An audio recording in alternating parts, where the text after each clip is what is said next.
சுபத்ரா குழப்பத்துல இருக்காங்க. ஸ்ரீஜா கூட சிந்தாமணி இருக்காங்க. ஸ்ரீஜா சொல்றாங்க, அத்தை, இது கண்டிப்பா அந்த பானுமதியோட வேலையாதான் இருக்கும். அவங்க தானே நலங்கு நடக்கும்போது என்னையும் கடத்தினாங்க. கண்டிப்பா வர்ஷினியையும் அவங்க தான் கடத்தி இருக்கணும். அவங்க ராகவுக்கு தீப்திய கல்யாணம் பண்ணி வைக்க ஆசைப்பட்டாங்கன்னு நீங்க சொன்னீங்கல்ல அத்தை, அது நடக்கலன்னு உடனே இந்த மாதிரிலாம் பண்ணிருக்காங்க.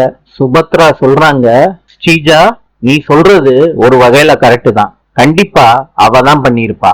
என்னடா பானுமதி அமைதியா இருக்காளேன்னு யோசிச்சேன்.